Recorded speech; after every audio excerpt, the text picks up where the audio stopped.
Northern California, we've got a bit of an unusual situation. Now, this first portion of the radar cycle, fairly bland and typical, but then you see these bands of very distinct cloud cover moving into the region. That is not rain, that is not snow. Believe it or not, military aircraft flying through the region dropping chaff. Small bits of aluminum, sometimes it's made of plastic or even metallicized paper products, but it's used as an anti-radar issue, and obviously they're up there practicing. Now, they won't confirm that, but I was in the Marine Corps for many years, and I'll tell you right now, that's what it is. 50 in Medford right now, 48 in Wairika, 42 in Klamath Falls. Forecast.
needs to do this any excuse. That's right.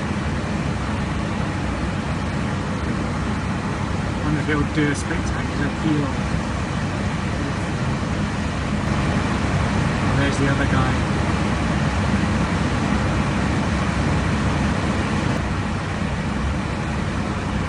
His mate's just coming up to him. Just coming up to him just a second.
Bit of a pain, isn't it?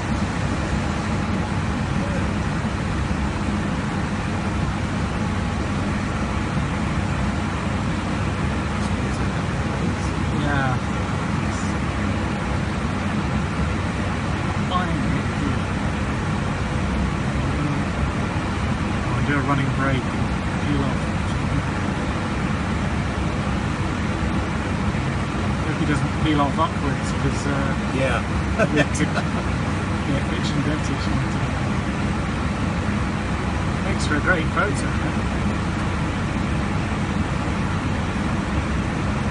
Push the accelerator. Yeah, if I give you control, I shall concentrate on the footage. Yeah.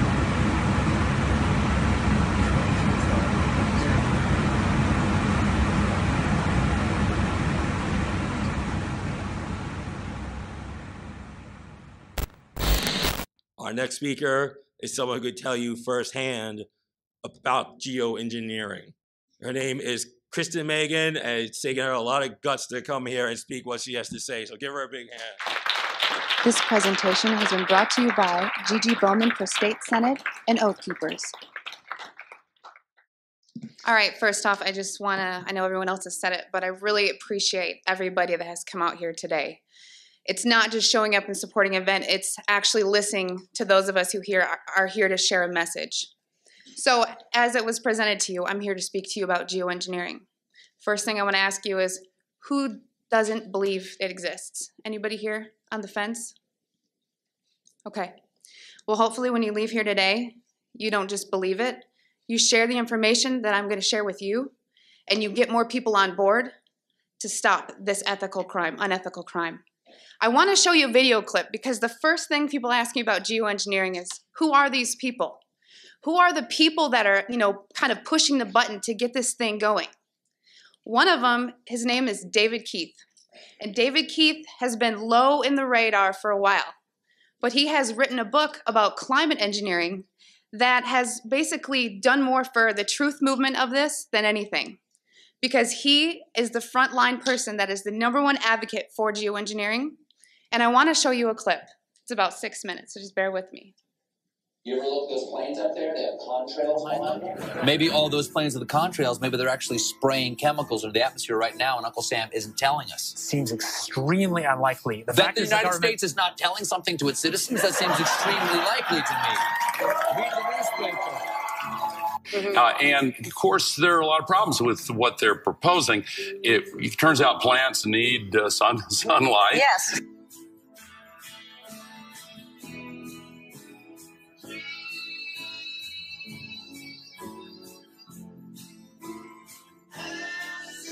Have you gotten some grief for suggesting this? Sure. I mean, this is like writing a book as the case for leprosy. Well, first of all, let me ask you this question, because there's a rumor, I don't know if this is true or not, that some scientists are trying to figure out a way to block the sun to try to slow down global warming.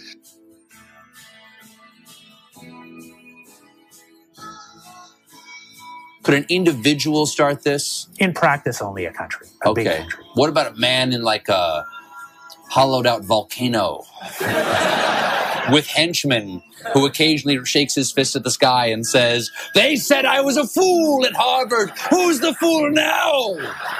It's All Things Considered from NPR West. I'm Arun Roth. If scientists get the calculations wrong, it could be catastrophic for life on Earth.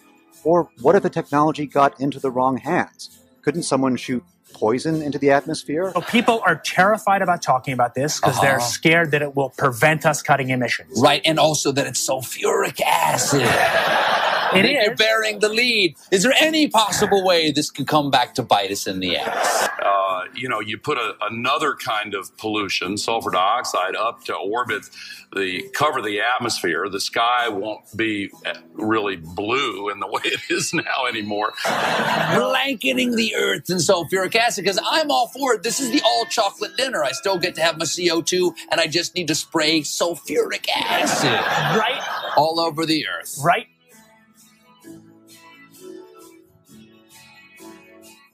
But we put 50 million tons of sulfuric acid in the air now as pollution, and it kills 1 million people a year worldwide. Okay, and that's good or bad? It's terrible. But it'll be better if we put more in. So if it kills 1 million people and we're only doing 1% more, we're just killing 10,000 more people. You can do math. So killing people is not the objective here. Killing people, not the objective. I just wanted to be clear. Because some very mainstream scientists are saying that the climate change situation is so bad that saving life as we know it might require something radical, like shooting chemicals into the stratosphere to reflect sunlight.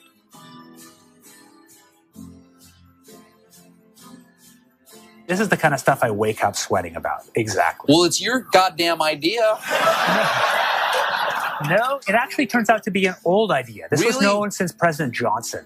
And the scientific community mostly decided not to talk about it. What happens to the sulfuric acid after it's sprayed? Does it just stay up there? No, it rains down. Okay. But as I said, it rains down. Okay. It's a tiny addition. Okay.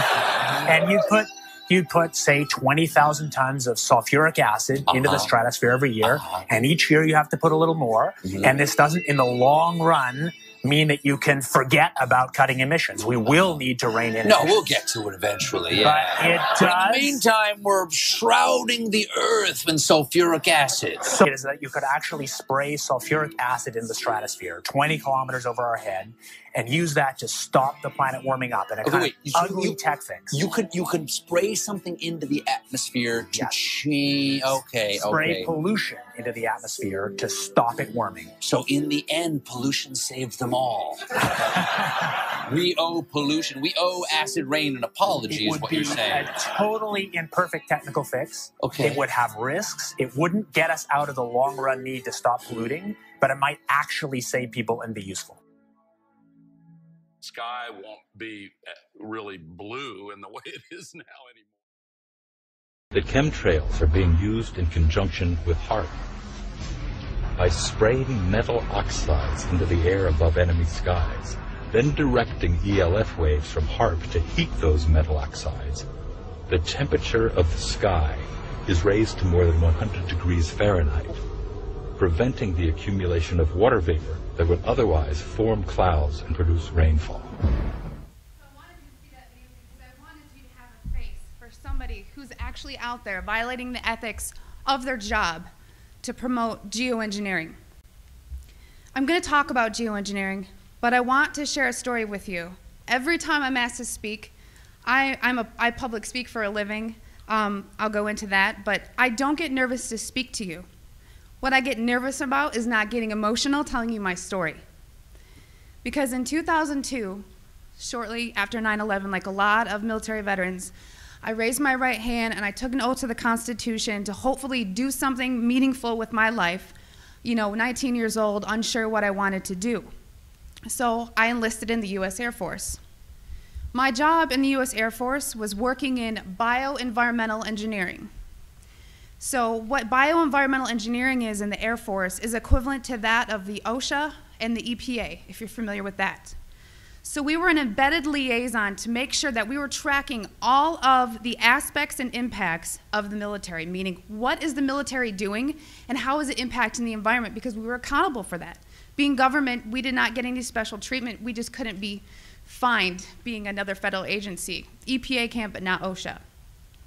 So from the health side, it was knowing what you do in the Air Force. What does your job entail that is hazardous to your health? And I'm going to give you an example. Let's say that you were an aircraft painter. You were a mechanic. My job would go out to make sure I knew everything that you did, what you were exposed to, and how to mitigate and engineer out those hazards. Because we needed to, one, it's your legal right to be working in a safe and healthful work environment. So throughout 9 years, I worked as an industrial hygienist and an environmental specialist. Actually, there's two bases I was at that are called air logistics centers. What does that mean? It's not like a fighter wing, it's not really fun and amazing. What they did is they took aircraft that around every 10 to 15 years, they were required to be dismantled down to the last screw. So that meant every single industrial process you can think about, checking the metal integrity, making sure everything's good to go, or sometimes overhauling equipment. Part of my job in tracking the health hazards was to look at any time someone wanted to buy a chemical, any type of chemical. It was ordered through a system, and in that system, I had to go in there and say, the country we're in, we're not allowed to use this. We need to substitute it out with something a little less hazardous, while also maintaining the integrity for a technical order, meaning for that process, it says you must use, xylene or toluene to do this process. Well, I have to kind of fast forward. I want to say around 2006, I started kind of opening my eyes to how the military wasn't really what I thought it was. And people approached me knowing what I did for a living and said, have you ever heard of chemtrails? Well, I hadn't. And that sparked my interest. So I went online and I looked at chemtrails. I saw a lot of, debunking, a lot of sites that were just kind of calling it a conspiracy theory. And I thought, well, geez, this is what I do for a living. Preventive health, making sure that people are not getting sick, especially in the workplace, and by things that we're doing that can affect, human health and the environment. To summarize it, in an attempt to debunk this conspiracy theory as I thought it was, I didn't debunk it. It literally changed my life. Like I said, this is hard for me because it's not easy standing here and telling my story.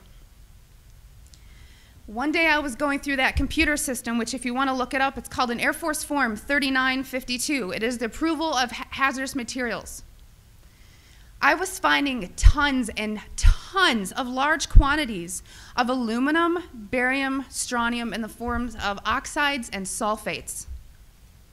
And of course I knew that there's industrial processes you may not have heard of, but it's bead blasting, pneumatic sanding, shot peening. There is certain medias that's similar to that is used. However, I had already accounted for that. I would sit and look at this computer system and say, this shop wants to order this paint. I'm going to tie it to a task. We had to know what was being used, why it was being used, tracking it cradle to grave on how we were going to dispose of it to be compliant with OSHA and the EPA. One of the legal requirements in approving these is looking at what used to be called a material safety data sheet. On that sheet, it's going to list the manufacturer. It's going to list some maybe acquired personal protective equipment that needs to be used or some ways to mitigate the exposures. These electronic MSDSs did not have a manufacturer name. They were very vague. They almost looked to me like somebody had made it and scanned it into the system. So I asked the question, what is this being used for? I never got an answer, so I didn't approve it. And it sat there. And then the heat came down. Why aren't you? Are you behind on your 3952s? Only a select few of us did that. So I started asking questions. And at that point, my demonization began. You know, I made my rank. I was decorated. I was a non-commissioned officer of the quarter. I won lots of awards. I had no reason for anyone to attempt to demonize me. So then I get moved over to the other Air Logistics Center. There's only 2 in the Air Force, which is in Warner Robins, Georgia. This kind of carried with me. And I thought, you know what? Should I revisit this? Is it worth it? Did I hit something? Maybe it's need to know. I started finding the same things at Robins Air Force Base. I was now doing some more investigation work. Part of what I did was to use a high volume air sampler to air sample up to, I'd say, a football field in about 10 minutes. I also conducted soil sampling because I thought, you know, if this is real and they are spraying this, it's going to get to the ground. So I conducted air sampling, I conducted soil sampling, and I was getting high levels of these contaminants. When I started asking the question again under a new commander, I never in my life thought I would have somebody look me in the face and tell me, I am questioning you. Is there something wrong with you? You've been looking really depressed lately. You know I can put you under a mental evaluation for up to 120 days. Who would take care of your daughter? Because I was divorced at the time. As soon as I heard that, I knew. It validated everything I ever thought. And I thought, I've spent 9 years of my life trying to protect human health, and here we are violating law after law after law. Just sitting here, instead of protecting the people, we are poisoning the people. And I've never got up so much courage from that fear of being thrown in a cage, because when you're in the military, folks, you're a number. You are a number, and every aspect of your life is controlled. I was so lucky that my enlistment was coming up and I was supposed to re-enlist. I ran and did not look back. And I have been blowing the whistle and shouting ever since. And I left October 27th, 2010.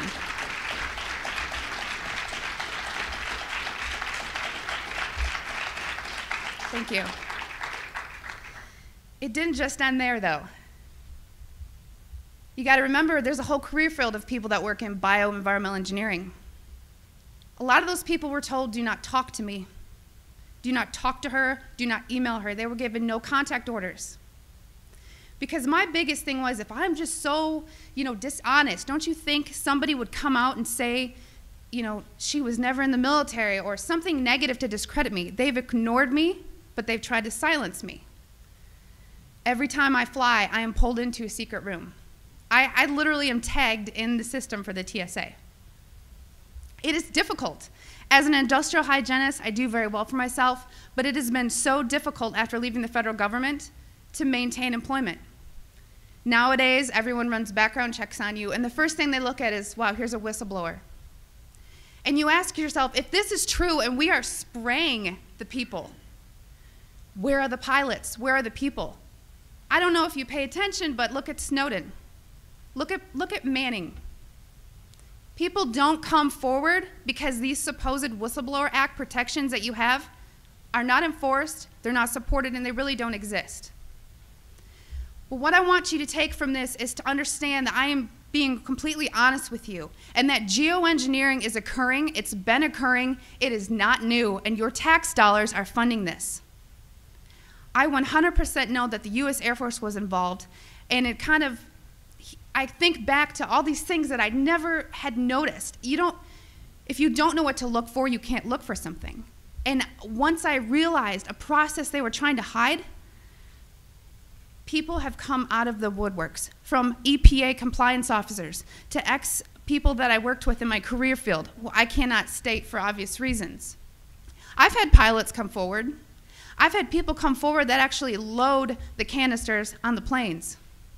These people don't come forward because they are afraid that they're going to end up like Snowden. And I continue to speak to let people know I've been screaming about this for 3 years and I'm still here. And why are you so afraid? Because many of these people are on active duty. And if you are willing to die for your country, supporting, the Constitution and defending us from enemies foreign and domestic, you are willing to die for your country, but now you're scared. You are scared and cowardly to talk about this. So I'm not just speaking to all of you in this room, I'm speaking to all those people that are going to watch this online and watch it on YouTube. Because you can come forward, you can help expose this, and we can stop it. So many people want to ask, why? Why is this occurring? That's for later thought. From weather modification to weather weaponry, there's numerous reasons under Agenda 21 and tons of theories. But my job as an industrial hygienist is to make sure that I comply with the laws and enforce them. So it is unethical every day for all the other people that are out there that work in preventive health, or even physicians that aren't speaking about this. They need to. So one thing I want to tell you is what you can do about it. The biggest hurdle that we have is disinformation sites. I never say them, but I'm going to today, so that you know if anyone ever gives these to you as a reference to debunk you, it's Metabunk and Contrail Science. Those are two websites that are ran by a government shill named Mick West. And he is a computer gaming programmer who tries to tell you about persistent contrails. So somebody who isn't even credentialed in chemistry or physics or ecology, none of that, is trying to tell you that you're crazy. Okay? So also on social media, don't just hit the share button. There are links. You have to understand that I have met people who used to be purposeful disinformation trolls, as we call them. These people are paid to pretend that they're you, to get you on board to believe a website or an article, just so that you look so vulnerable. And then later it will be deemed non-credible, and then you look non-credible. So please vet, research. And if you have something to write with, I want you to take down my email. It is Kristen, Kristen, Megan, Meghan, @gmail.com. And by emailing me, I can give you some information for what I'm about to tell you. If you still don't believe it, or you still want to convince people, there's something you can do. You can take a glass jar. It needs to be a glass jar, so there's no BPAs. Take a rain sample and take a snow sample. I tried to disencourage the soil sampling because everyone's background of where you live is different. Because a lot of the materials that are used in geoengineering are natural occurring in Earth, just not in the industrialized form that they're used. So if you take these rain samples and you take the snow samples, email me, because I cannot publicly tell you where to send them, because we've actually been blackballed by labs who refuse to run our samples. And a problem that is occurring is people are sending in rain samples to labs that don't realize how low the limit of detection needs to be, because these are nanoparticulates. They are very small. So if you email me, I can tell you where to send in your samples, and it's only around $50. That may be tough on some people, but it's way cheaper than maybe what you assumed. So I just want everyone to know and understand that of all things, of all the freedoms that we are losing, geoengineering is the #1 issue that we are facing. Because you can have guns and money and you can have everything. If you don't have food and water and you are dying of respiratory or neurological illnesses, what does it matter? So you've heard about vaccines and you'll hear, about smart meters and you'll hear about other issues like fracking. These are all systemic effects. We are getting overexposed to toxins. People will tell you fluoride's in the water, but it's not a lot. It is a lot because you're getting it everywhere in your food, water that you drink. Everything is washed with that water. And you're getting your vaccines. All this, it's a coupled systemic effect, and our bodies cannot metabolize these toxins. So I just want to thank you for taking the time to listen to my story, and I will continue to shout from the rooftops. I don't care how many jobs I lose. I don't care how many friends or family I lose, because I took an oath. And in 9 years, I was not able to honor that oath, but I am today.